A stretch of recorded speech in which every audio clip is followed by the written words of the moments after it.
வணக்கம். நான் உங்கள் ஜோதிடர் ஜெயம்எஸ் சந்திரமௌலி பேசுகிறேன். குரு ஜோதிடம் இந்த சேனல்ல உங்களுக்கு நிறைய ஜோதிட தகவல்கள், ஜோதிட பதிவுகள் மிகவும் உபயோகமாக பயன்பட்டு வரும். அந்த வகையில் நீங்களும் இதை நல்லா ஃபாலோ பண்ணி ஆதரவு கொடுத்து வர்றீங்க. அதற்காக மனமார்ந்த நன்றிகள். இந்த சேனலை பார்த்துட்டு இருக்கிற அனைத்து ஜோதிட நண்பர்களுக்கும் மிதன லக்னத்திற்காக பதிவாக இதை நீங்கள் எடுத்துக்கணும்.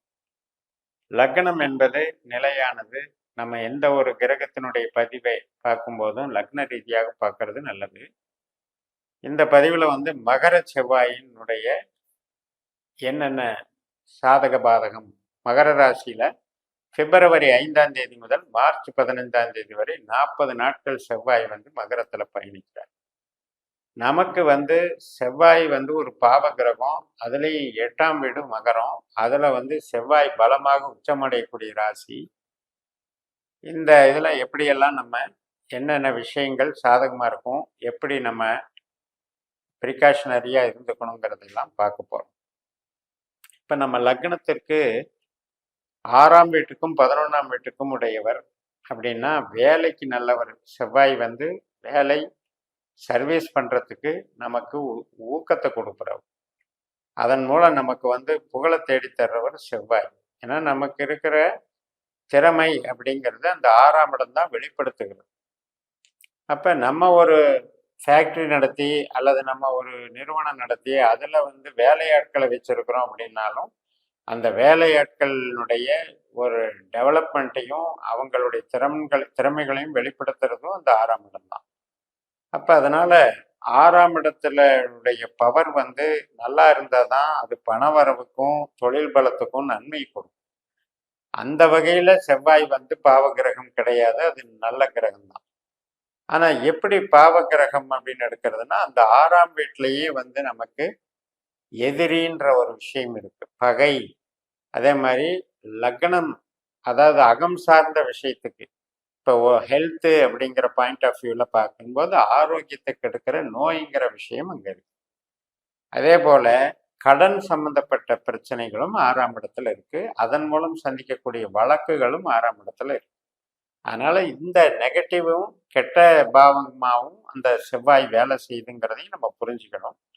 இதெல்லாம் நம்ம ஜனன ஜாதகத்துல செவ்வாய் கெட்டவரா நல்லவராங்கிறது செவ்வாயினுடைய வலிமை மற்றும் செவ்வாயினுடைய நம்ம ஆதிக்க பலம்னு ஒன்று இருக்கு. 12 பாவத்துக்கு அதிகாரியா வர்றதுல அது கெட்டவரா வராதா நல்லவரா வராதான்னு நம்ம ஜனன ஜாதகத்தை வச்சு விதி கொடுப்பனையை தெரிஞ்சுக்கிட்டு செவ்வாய் கெட்டவராக இருந்தால்தான் இந்த 8ஆம் இடத்து செவ்வாயில ரொம்ப கவனம் செலுத்தணும்.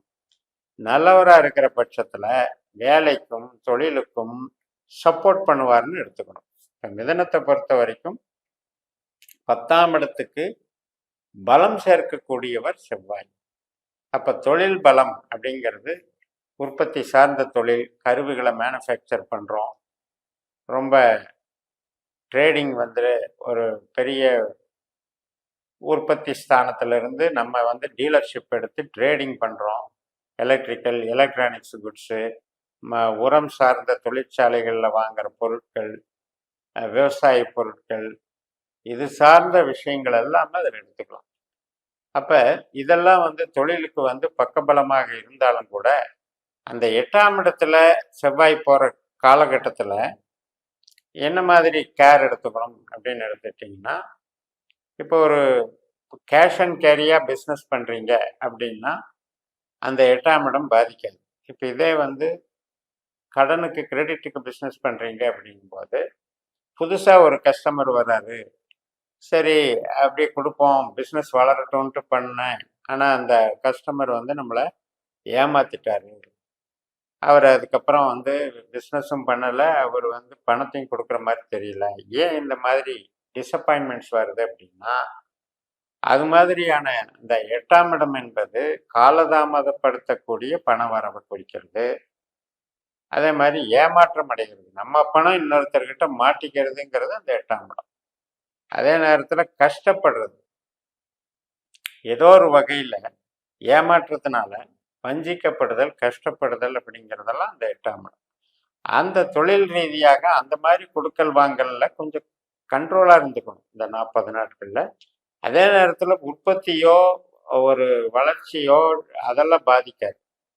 இப்போ வேலையாட்களினுடைய ஒத்துழைப்போ அதெல்லாம் பாதிக்காது. ஆனால் இந்த மாதிரி எது விஷயத்தில் நாம் ரிஸ்க் எடுக்கக்கூடாதோ அதை அவாய்ட் பண்ணிக்கணும். தடை, தோல்வி, விபத்து, கஷ்ட நஷ்டம்னு ஜென்ரலாக சொன்னாலும் தொழில் ஸ்தானத்துக்கு வந்து நாம் இந்த மாதிரி ரிஸ்கை எடுக்காமல் கரெக்டாக மெயின்டைன் பண்ணிட்டோம்னா, எது சேஃபர் சைடோ அதில் கவனமாக இருந்தோம்னா நமக்கு பாதிப்பு கிடையாது.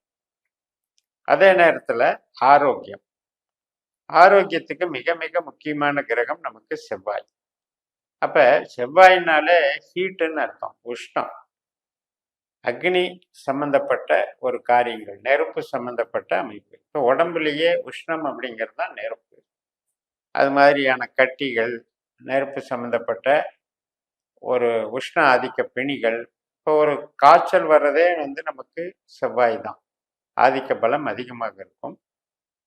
அதே போல் நமக்கு இந்த கால் வலி, கை வலி, தசைப்பிடிப்பு நோய்கள் அப்படிங்கிறதெல்லாம் செவ்வாய். அப்போ இந்த மாதிரி அதில் உணவு பழக்க வழக்கங்களில் வரக்கூடிய கெமிக்கல் ரியாக்ஷன்ஸ், அதனால் வரக்கூடிய பிரச்சனைகள், தொந்தரவுகள் நமக்கு இருக்கும். ஒரு சிலருக்கு வந்து வாகனம் சார்ந்த வகையில் அஜாக்கிரதையாக இருந்தோம் அப்படின்னா இரத்த காயங்கள் ஏற்படுறது. இப்போ குழந்தைகளாக இருந்தால் விளையாட்டில் போய் காயம் பண்ணிட்டு வருவாங்க. அதே சில பயிற்சி பண்ணக்கூடிய இப்போ இந்த வாகனங்களில் போய் பயிற்சி பண்ணக்கூடிய விஷயத்துலையும் விழுந்திருக்கிறது உண்டு.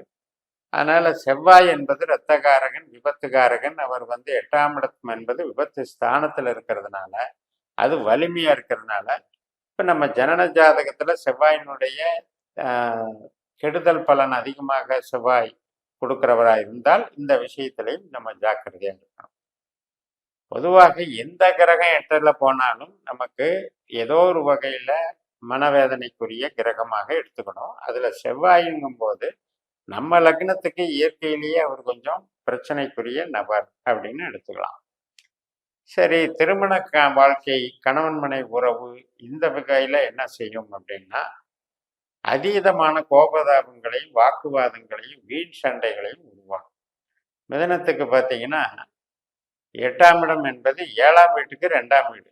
அப்போ கணவனாக இருந்தால் மனைவி, மனைவியாக இருந்தால் கணவன் பேசும்போதே வந்து ஒரு அதிகார தோரணையும் ஒரு முன்கோபமும் ஒரு கோபதாபத்தை வெளிப்படுத்தக்கூடிய பேச்சாக அது அமையும். அதனால் என்ன ஆகும், அது எமோஷனலி ப்ராப்ளம் ஆகும். அது அந்த மாதிரி பேச்சுக்கள் எப்படி வரும்னா, ஒருத்தர் குடும்பத்தை ஒருத்தர் குறை சொல்லி தான் அந்த பேச்சுகள் வரும். அதனால் பகை உணர்வு அப்படிங்கிறது இந்த ரத்த சம்பந்தப்பட்ட பாசம், நேசம், இப்போ கூட பிறந்தவங்களுக்காக நம்ம வக்காலத்து வாங்கி பேசுறது, இது பண்ணுறது, ஏதோ ஒரு வகையில் அது பெருசாகும். அதனால் பேச்சை வந்து அவாய்டு பண்ணிக்கணும். தாயாரினுடைய அமைப்பு, வீடு, வாகனம், இதுல எல்லாம் ஒன்றும் ப்ராப்ளம் கிடையாது, மேன்மைகள் உண்டாகும். அதில் வந்து சேஃப்டியாக இருக்கும். குழந்தைகள் வகையில் அவங்களுக்கு வந்து ஒரு ரொம்ப ஆக்டிவாக இருப்பாங்க, நல்லா இருக்கும். அதே மாதிரி நமக்கு பேரண்ட்ஸ், பூர்வீகம், அந்த வகையில் வந்து இன்வால்மெண்ட்டை கம்மி பண்ணிக்குவாங்க. மற்றபடி எல்லாத்துக்குமே இந்த செவ்வாயில் வந்து நமக்கு தொழில் சார்ந்த விஷயத்துக்கு சேஃப்டியாகவும் முறையாகவும் கரெக்டாக இது பண்ணிக்கோங்க. சித்திரை நட்சத்திரம், அவிட்ட நட்சத்திரம், மிருகசிரிஷ நட்சத்திரம், இந்த 3 நட்சத்திரங்கள் தான் செவ்வாயினுடைய நட்சத்திரங்கள். இந்த நட்சத்திர நாட்களில் வாகனம் ஓட்டுறதுல, புது காரியங்கள், புது பிரயாணங்கள் பண்ணுறதுல, புது நபர்கள் கொடுக்கல் வாங்கல எச்சரிக்கையாக இருந்துட்டாலே போதும்னு சொல்லி நிறைவு செய்கிறேன். இந்த சேனலை சப்ஸ்கிரைப் பண்ணி ஷேர் பண்ணுங்கள். உங்கள் தனிப்பட்ட ஜாதக பலாபலன்களை என்னுடைய வாட்ஸ்அப் நம்பரில் தொடர்பு கொண்டு பலன் பெறுங்கள். உங்களிடமிருந்து விடைபெறுகிறேன். உங்கள் ஜெயம் எஸ். நன்றி, வணக்கம்.